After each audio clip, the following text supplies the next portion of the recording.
I'm very excited today to have someone I consider a very dear friend and one of the leading surgeons really globally at this point. So thank you for coming and joining me today on our podcast, Dr. Shridharani from LUXURGERY. Thanks, Lisa. It's great to be here. Thank you so much. So let's get right into it. And let's start, first of all, tell us a little bit about your practice, LUXURGERY. Sure. So, LUXURGERY is a portmanteau, right? What that means is, two important words combined together. It's luxury and surgery. So LUXURGERY is the confluence of luxury and aesthetic surgery. And it really embodies the ethos of the tripartite mission of where I trained in plastic surgery, which is at Johns Hopkins. And that is research, clinical excellence, and education. Mm-hmm. And it's really bringing those three components together. And I think that's what embodies the practice. So, this is such a hot topic. And of course, especially with social media, everybody is, I think, I don't know when, quote, facelifts started in the 50s or 60s when, I don't know, Betty Davis or Joan Crawford, people from, many years ago. It was such a taboo subject. It was only for Hollywood or some, very rarefied group. And now everyone, as soon as you see, turn your telephone on, it seems like everyone is doing so many different procedures. People that are 70 now look 40. There's so much information. And then, once you sort of start seeing people in real life, there are people that clearly have done way too much work and it doesn't look good. And then there are probably the people that you're working with that you really are people you just think aren't aging or look amazing. So there's so much to talk about. And you're obviously doing it at the very top level.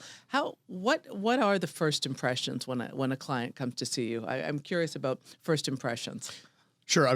There's a lot to unpack there in a short period of time. It's like the history of cosmetic surgery. Right. No, but it's a really important question. Pretty much, what's happened is that everybody is a photojournalist now with their smartphone, right? And everybody also thinks that they're an expert because of what I call TTU, right? TikTok University, Instagram college, whatever you want to joke, because there's so much information that is actually out there.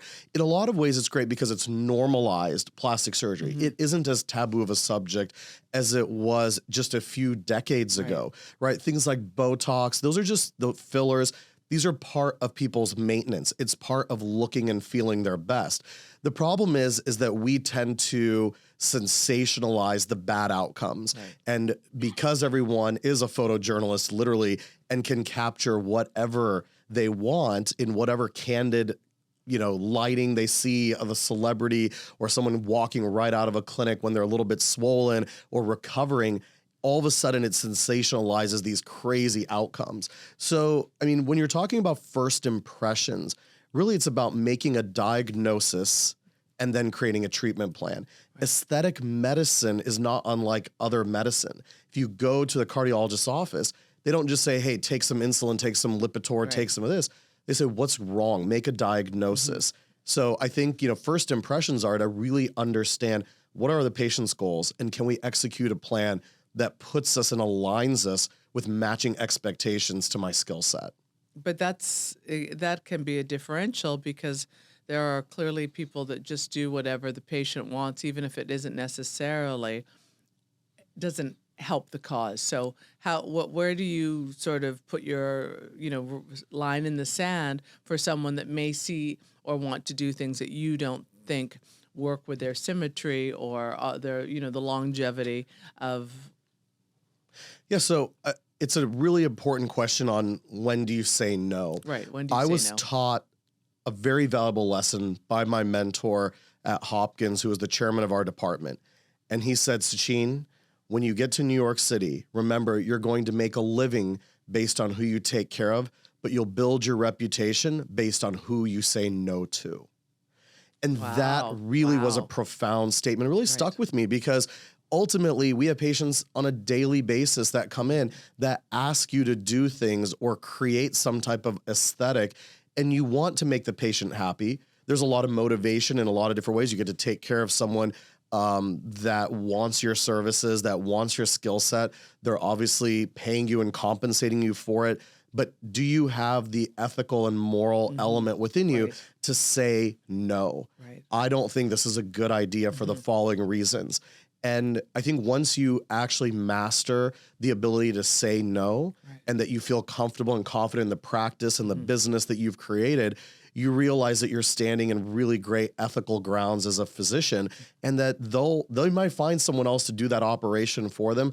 It just won't be you, and you won't be dealing with hurting a person, because in the grand scheme of things, that's literally all you're doing, is you're not doing right by a human being. Right. And your reputation precedes you. And so that you're someone who holds yourself and in at that level and has that type of integrity is probably one of the many reasons that you are so successful right now. Well, thank you. I mean, yeah, it takes thousands of procedures to build a reputation.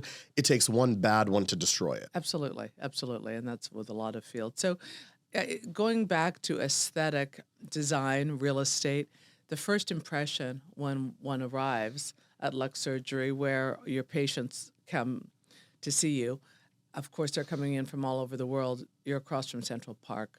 You're really on the Gold Coast of Fifth Avenue, where you also live, but we'll get to that later.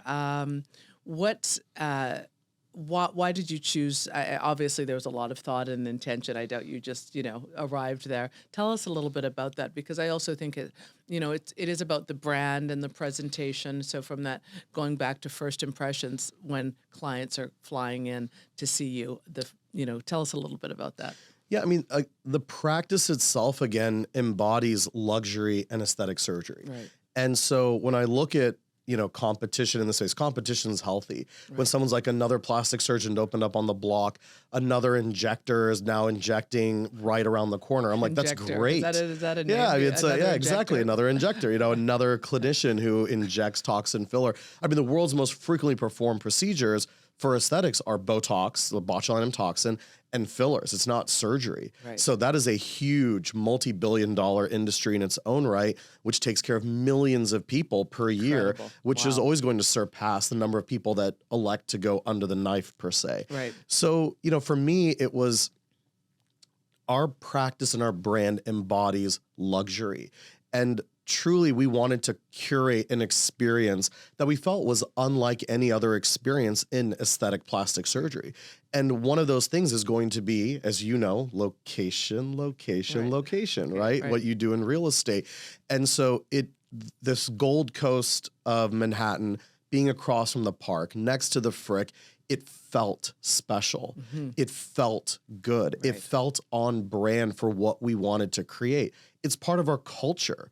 You can't force that. It's also has to do with the aesthetic of the practice, and it's all about culture. And for me, that culture, the elegance of that location, the timelessness of Fifth Avenue, the storied history of the buildings around you, it just felt so unique. And it's what I felt our patients deserve, because our patients deserve the best care and the best experience in the world. And we strive to perform that and give them that. So, I mean, that it is about experience, real estate, location, service. From the moment you arrive at LUXURGERY, it's beautiful. It is across from the park. And then, of course, how you train your staff, it goes... Of course, there's the experience of the beauty of the clinic, but then you come in and how you've trained the people that work with you, and how everyone, I mean, I've had, the privilege of coming and experiencing it. From the moment you walk through the door, everyone just makes you feel so comfortable. So it's not just the beauty, but it's also, your staff and how they make everyone feel. Can you tell us a little bit about how you choose people, and what are you looking for in terms of people that take care of your patients? Yeah, absolutely. So you just said something that resonated with me, but I actually look as opposite. You said you had the privilege of coming here. We actually had the honor of having you, right? We're in the service of others. So for me, it wasn't about, we have the privilege of, you have the privilege of being there. It's like a big deal for us to have someone like you, or our patients in general. We want people to feel great. It's the old Maya Angelou quote, right? People will forget what you said. People will forget what you did, but people will never forget the way you made them feel. So it's about making people feel special, welcomed, and warm. And so our hiring process is very extensive. We want individuals that are understanding of that ethos. And that's really what it is. It is a culture. It is a calling to be in the service of others. We can deal with some very gracious patients. And as you know, in your world with the, the types of high net worth individuals with some of the most premier properties in the world that you sell, you can also deal with some difficult personalities. That transcends every luxury business, whether you're selling luxury real estate at the highest level like you do, or we're hopefully performing high-end aesthetic work. In what I do, we need to make sure that people are patient, they're empathetic, and they understand that this is not about them. Whatever it is about the patient. It's about the client. And so if someone doesn't understand that, or they're going to get impatient or short with our patients who we covet so much, there's no room for them in our practice. You need to eat, breathe, and live patient care. The needs of the patient always come first. Right. Well, I mean, obviously that's why people are coming in from everywhere to see you. Where is when you're with the sort of, where's your bandwidth? I mean, you work, I've never met anyone that has the work ethics of, it's unbelievable. I don't think you ever do sleep. Where do you see yourself in the next few years? What do you want? I mean, how much further can you go? Because you're really at the top of what you do. You seem to be doing so many interesting things right now. Well, I think bandwidth is infinite, right? And that we have the ability to pivot from the things that are meaningful right now and continue to expand and grow from there. I don't see our practice or me at being at the top. I see us at right where we're supposed to be. And so it's kind of like, Alexander the Great, what they said about him, and that, why did he weep? Because he realized there were no worlds left to conquer. Right? So we really want to think about, okay, what's next? There's so much innovation in aesthetics. There's so many unique opportunities on business development, practice expansion, growth and development of our team to help them get to the next steps of where they want to go to. So mentorship, leadership in our societies, kind of helping have a greater impact factor. That is probably where I see us going over the next 5 to 10 years, is not just expansion of the business and doing more procedures. That's all just inherent. We want to keep taking care of people as a team. But I think for me, it's like, what gives us a larger impact factor in the work that we do? How does it just transcend our patients, go on to educate others so they can reach thousands of patients, which means that we're, reaching millions of people globally. Because if I just train 1,000 colleagues over the course of a year through different symposia, and they treat thousands of patients in their clinic, the work that we do now reaches millions of human beings. And that to me is profound. And that brings more meaning rather than just another procedure. Yeah, that makes sense. What about trends? In real estate, there are trends. If you look at the skyline, not that many years ago, there were none of the 100+ tall, thin buildings. In your line of work, there were. Am I allowed to say big butts? Of course. So there's different trends. Big lips, no lips, all of these different things. Flat chest, big chest. So how do you navigate that when people come in and want to they've seen a model with X, this part larger or smaller? What do you do with that? Because, and also what happens if you get a trendy butt and then that's out in a year or two? Yeah, so I tell people all the time. I'm curious about this. Yeah, so I tell young surgeons, new colleagues that are to aesthetics, I said, never perform a procedure that you don't feel comfortable or confident that you could treat the complication or the issue that arises from it. Right? So if you're going to do something to a human being, make sure you can fix it if you created that problem. And if you can't, that probably means you shouldn't be performing that procedure. Trends in aesthetics are always hot and fun to talk about. Right. But, and fortunately for me, the trend right now, and that has been there for the last several years, has been the era of undetectable aesthetics, which really matches what we like to do at Lux. The goal is to do something on someone that no one can figure out what they've had done, but they just look like the best version of themselves. And that's the era and the trends that we're in right now, because we had the big butts, right? The snatched waist, the this, the that. And so that, I think, is a really important element.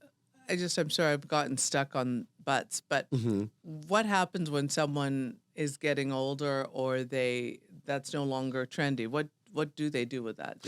Yeah, so I mean, I'm correcting. just curious. I Yeah, had to ask you sure. that. Yeah, absolutely. Where does that go? Yeah, if someone had a Brazilian butt lift, which is Right. basically a fat transfer to the butt, and they had the big butt that was done, hundreds, if not, 1,000 cc's of their own fat placed there, it sometimes isn't pretty in about 5 or 10 years, right? Or if all of a sudden they went on a GLP-1 like an Ozempic or a Mounjaro or something like that, and they lose volume elsewhere, it can lead to some disproportionality.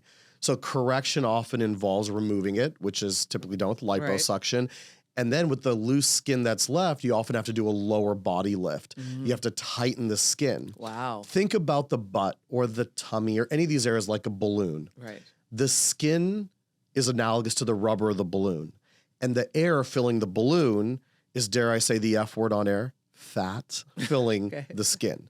And so what we are trying to do is deal with a loose balloon. We take air out of it, and then what do you do with the resulting extra rubber? You got to remove it. So, reversal of some of those procedures involves multiple procedures. So what looks good in one era doesn't always trend in the next. Well, it is sort of like real estate, because that is also like real estate, because you have classic buildings that really never go out of style, and then you have ones that are going to not age as well. So I think there is a comparison with some real estate and aesthetic and what ages and what doesn't necessarily transcend in time. Well, we know a little bit about buildings that stay timeless because, we met because I was not looking for a house. I was on a mission to find my home, right? And so for me, the relationship that we forged, because you understood that I wasn't just looking for a place to drop some stuff off or a pied de terre, which is nothing wrong with that. That's great. I was literally looking for my home, a place that's going to be my sanctuary away from work, a place that I can actually rest, recover, so I can be the freshest version of myself for my patients. And you made that happen. It was, a lengthy process. And at the same time, though, you made it as seamless as possible. And that's what led to this mutual relationship and friendship, because you understood with all the types of clients you work with all the different properties that they may want in a portfolio. For me, it was about finding a home. And you really understood what was important to me, understood what was important to my parents. And that resonated, because in a city like New York, things can be very transactional. So it's rare that you find someone that actually listens, that hears you, that understands you, and that really wants what's best for you. And I never felt that you were just trying to force, the square peg into the round hole. You literally were like, okay, we're going to find you your dream home so you can be at your best for people that come in from all over the world that want us to take care of them. Thank you very much. We'll be back after break. I'm Brian Scott Cohen, one of the top loan originators in the country, and the #1 mortgage originator at Guaranteed Rate Infinity. Guaranteed Rate Infinity arguably has the most advanced tech in the industry. Our completely digital loan process makes it easy and efficient for homeowners, from a 15-minute pre-approval to the digital application and through closing. My team and I would love to help you get into the home of your dreams. Hi, I'm Dylan Pachulik, CEO of XL Real Property Management, New York's most trusted name in luxury property management since 2012. We specialize in managing individual apartments, townhouses, and rental buildings held by absentee owners. We maintain our properties with the highest standards of quality and service so that owners can choose a hassle-free approach to real estate investing. Rented or owner-occupied, we handle it all. For more information, contact us at xl-rpm.com. So let's talk about your home, I want to hear from you about your personal residence and how that all started, and it's quite an interesting story. So if you could share it with the viewers. Sure. Yeah. So, it started out with something that was something short of tragic, which was my cousin was in the city and had, unfortunately, a nasty little trip and fall and broke her arm. Calls me very early in the morning / late at night. And what ended up spawning from that was during the recovery process of her and her parents coming in from abroad to be there for her, we all started to realize, and by we, I mean my parents who owned their place and then me who had my place, started to realize that if we had a lot of people around, we wanted a little bit more space. And so what started out as something as straightforward as a broken arm led to an entire basically domino effect of my parents selling their place, deciding they want more space, which means they wanted my place, and then me now basically being homeless and needing to find a new home. So it was all done in love and with a lot of fun, but it pretty much set off an entire domino effect almost a year ago right now. And that pretty much led to us meeting and being, again, on this quest to find the perfect home for me, not just a house. And so, yes, you are on a quest now to find the perfect home, and clearly there are a lot of homes in New York. What drew you into, because we're going back to your business and, first impressions of LUXURGERY when you enter, first impressions when you meet a patient, first impressions when you're looking for really a home, somewhere which is not just, somewhere you throw your stuff, but really your home. What was your first impression of your home? Well, proximity to the office was really important to me because I start early and I finish late every day. You said something earlier, which was very kind, that you don't know anyone who maybe works as hard as I do. There's not many things I'll ever brag about. I'll never pretend to be the smartest person in the room, but I'm rarely ever the person in the room that could get outworked. I love working hard. Was there ethic. Anybody? Was there someone? Yeah, I want to know their name. Yeah. Maybe my father, maybe my mother, maybe my brother. It's all the same Shridharani gene. We're all afflicted with working hard, I guess, in that sense. But basically, proximity to the office was really important. It's nice that I live in a nice area, as you said, the Gold Coast, so to speak, or where the office is. So we were very much focused on a very small range. I mean, we looked all around at different areas just to pressure test what's out there, which shows your patience and your commitment to me, to help me look even in neighborhoods that I probably had zero intention of ever living in, but just to understand what's out there, those comps that make you feel so much more comfortable with a massive decision of buying a new place in Manhattan. So that was really important. And the second we walked into what is now my home, that first impression was just one of such old world New York grandiosity. This beautiful, incredible marble staircase, these huge 20 to 30 foot ceilings as you look from, up this duplex. It was all just so unbelievably magical.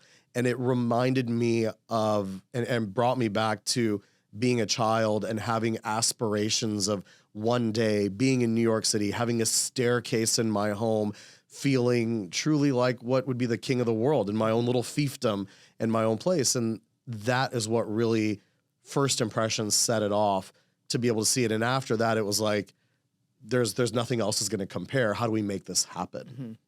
And what do you think? I mean, for me, your new home is really also very much on brand for how you live, your business, where you'll entertain, because it's, aesthetics are clearly very important. And this is just such an incredible place that you will be having, your own by yourself, with friends, with colleagues.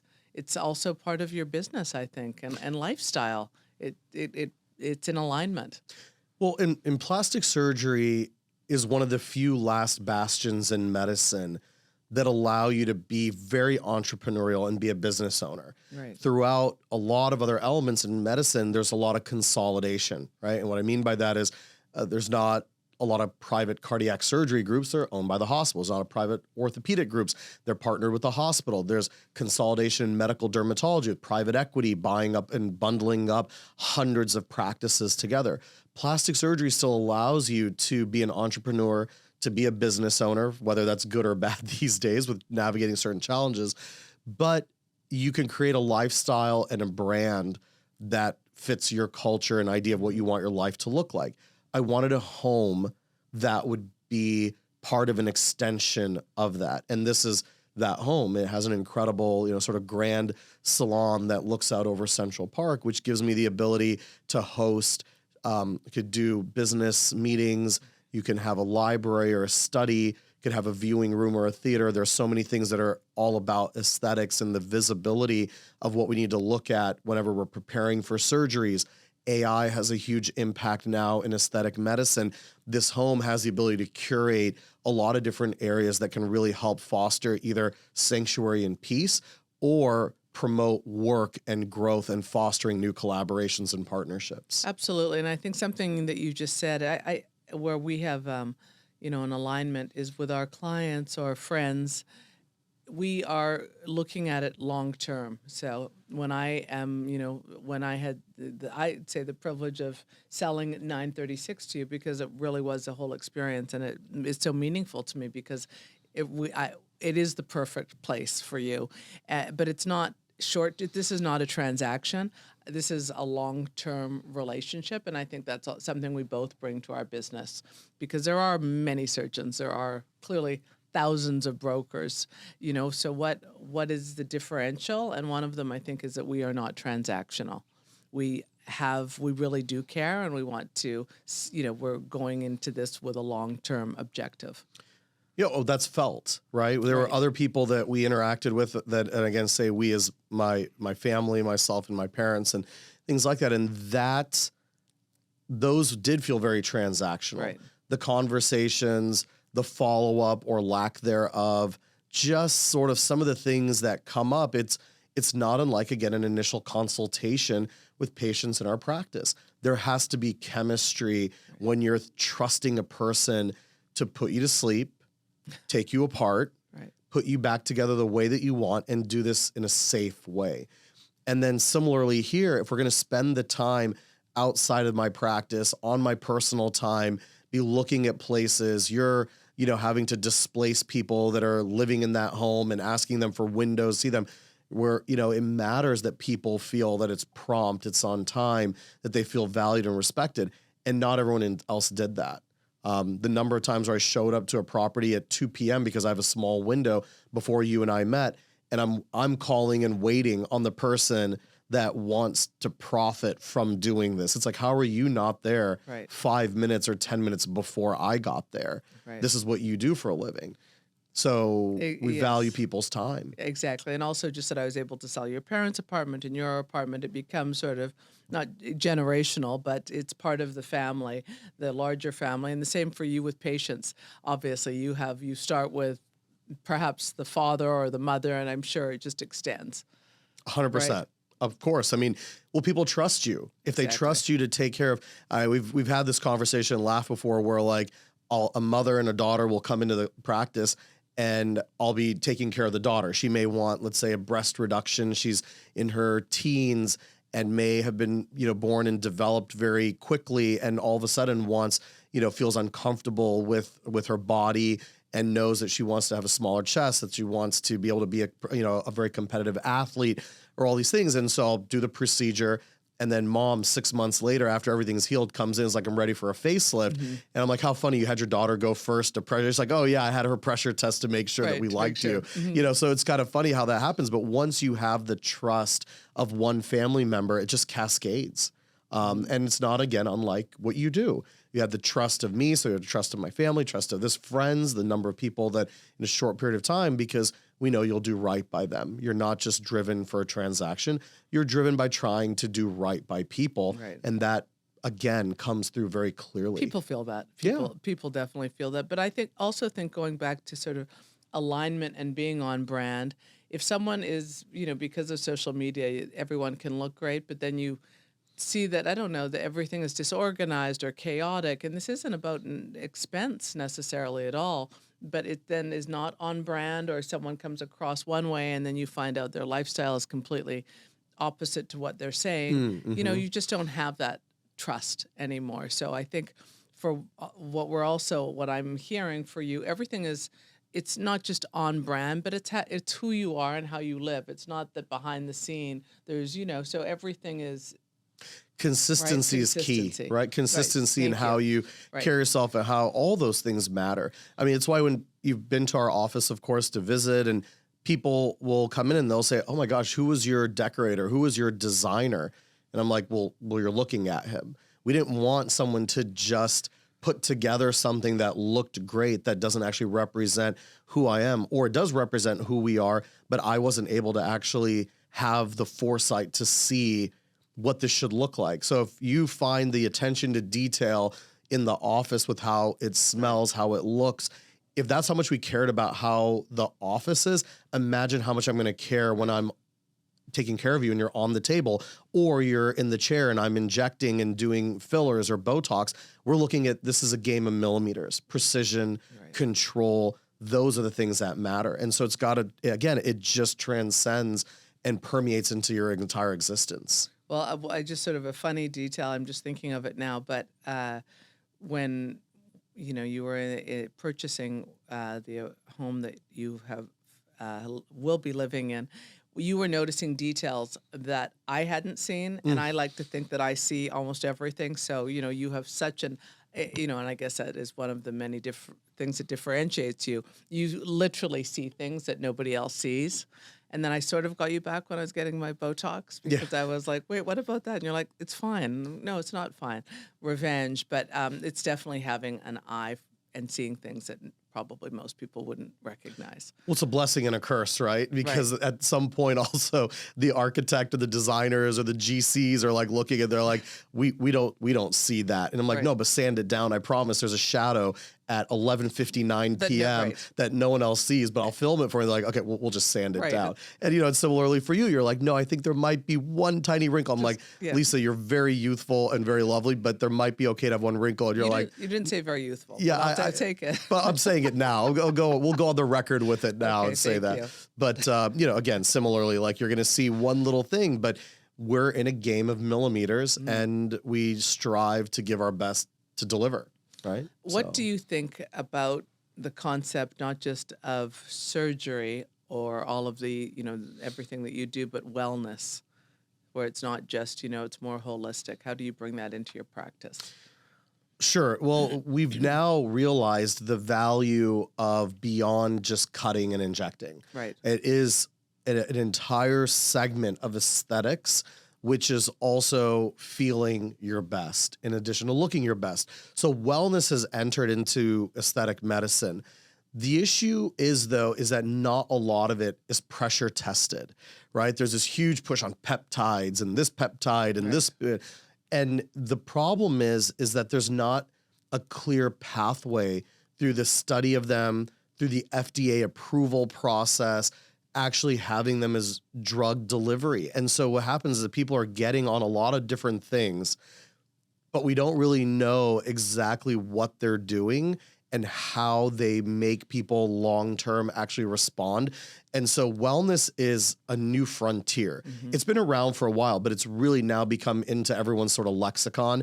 But there's so many broad things. It's like exosomes, platelet-derived growth factor, meaning PDGF, peptides, secretome, platelet-rich fibrin, PRP, all these things. Some of them have been around forever. But what do they actually do? Has anyone actually studied them? And what are the long-term ramifications of injecting yourself with them? So wellness will continue to be something that evolves very rapidly. And the GLP-1s, right, the Wegovy's, Ozempics, Mounjaros, that has been a big, big strive and push because those drugs are actually studied, and we're seeing a lot of the pros and some of the cons from those meds. Wow. What does someone, it's so much information out there. So just someone who's listening or watching and gets almost overwhelmed with all of the products and even what you were saying, the language, how do you sort of dumb it down for a layperson who just wants to feel better or look better and can't, it's too much information? What is a simple step that you could offer our viewers in terms of if they want to do something, but they're overwhelmed with all of the information? Is there a way of... Absolutely. Call 212-508-0002. Call the office. That's what you do. You have to trust that you'll find the right provider Right. and the healthcare provider that is going to actually distill this down. So that's where I think we have the trust of our patients that are establishing that. And they're like, okay, I trust you to do right by me. These are my concerns. Right. Tell me what to do, because it is overwhelming. It's overwhelming even for me because it happens so fast. Patients come in and like, have you heard of this new technology? Have you heard of this new device? Have you heard of this new peptide? I'm like, I haven't, because I was working yesterday and I know that just got launched. You know, that these things happen so fast now. So I think just having the trust and then knowing that you're going to go to the right person. Again, it's overwhelming to look at, you know, certain marketplaces or street easy to find a home. And all of a sudden you're like, well, what do you do? Well, you find someone you trust that is going to do the homework, understand the landscape, understand where there's value. It's finding you. It's all about trust. It is all about trust. And one last question I just want to ask you with your practice. When you started your practice, was there something in the market that you felt was missing as you were looking at all of the, all of the competitors out there? Was there something specifically you felt was missing, or was it just more of an organic process? No, I wanted to identify the need and the unmet need rather in this space.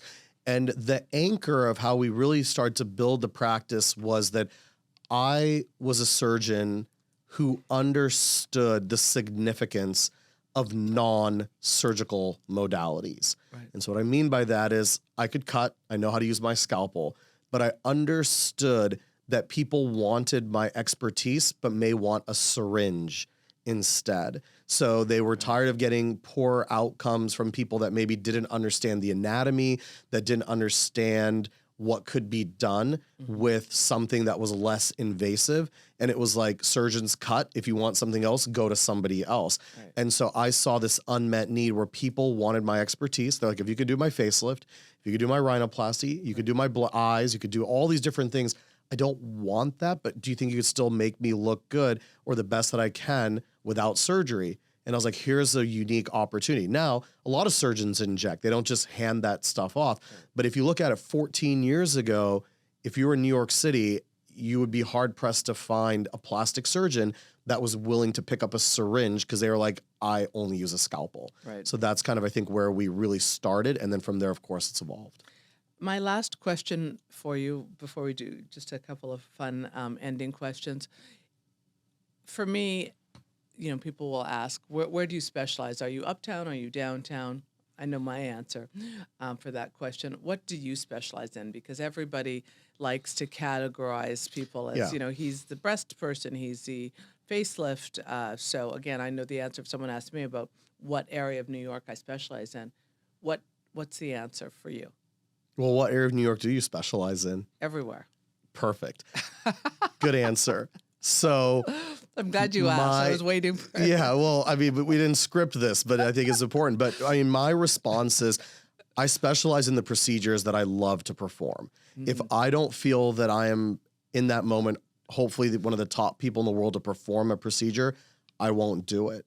So there are things that I don't necessarily love to do just because of the nature of the procedure. And there's things that I absolutely can't wait to get out of the morning and get into the OR or get into clinic and perform. So what do I specialize in? I do the full gamut of aesthetic plastic surgery, but what I won't do is a procedure if I don't think I'm the best person in the world to perform it in that moment. And so I do face, breast, body, do the full gamut. Roger Federer didn't just have a great forehand and a great serve. He was an all-around exceptional player. Michael Jordan was also Defensive Player of the Year. People always just focus on the championships, but he was incredible on the court. I'm not saying I'm in the same category with either of those two icons, but I strive to be the best at multiple things and just push myself to try to achieve that. So I think it is possible to be a plastic surgeon and do several different procedures, head to toe, literally and figuratively, and take care of patients. And when you're saying that, I know the feeling that I have when I've, found someone their dream home. You're a great example, and how great that makes me feel. How does it make you feel when you really do transform someone's life physically? And I can only imagine that the joy, or you're really changing someone's life. How does that tell us about the experience of that? It's what drives me every single day, right? Patient after patient, you have the ability to impact people's lives. You literally are changing the way the world views them and the way they view the world, the way they look in the mirror, the confidence that they have, what you can restore in a person, right? That is why it's so hard for me to ever want to leave clinical medicine, because I wouldn't want to give up that element. I don't want to just push paper. I don't want to just transact by typing on a laptop or a keyboard. I want to build. I want to use my 10 fingers and work with them every day as an artisan and try to curate and cultivate someone's impression of themselves and match what their expectations are and how the world is going to view them, and they'll view the world. Thank you. I want to just dive into a few fun questions as we're finishing up today. I'm just going to throw some questions at you. Uptown or downtown? Uptown. Pre-war or new development? Oh, it's tough. Pre-war. Surgical or non-surgical? Oh, you're killing me with that one. Both. I'm not going to answer both. Overrated New York City luxury? Nothing. Nothing. Anything underrated? Underrated? Oh, gosh. I think the Upper East Side. Okay. And what's a small service detail that makes the biggest difference? A small service detail that makes the biggest difference. Saying someone's name correctly. The most important and beautiful word to a human being is their name.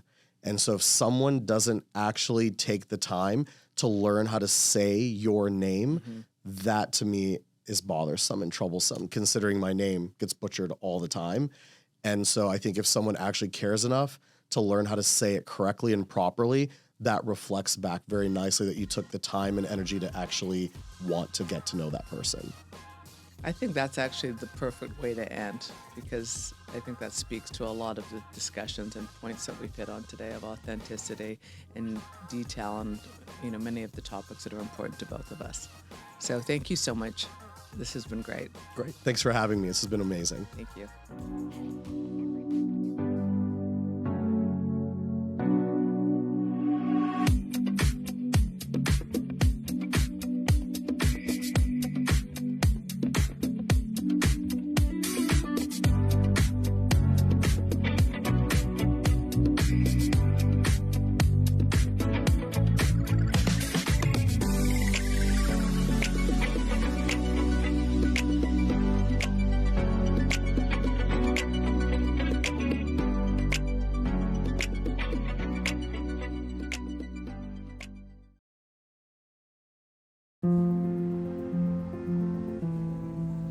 What do you really need to know about buying or selling a home? First, it's serious business, and it's complicated. There's a lot of money on the table, and emotion too. You need an agent who knows the ropes. So, whether you're buying or selling your home, work with professionals who have a mastery of the craft.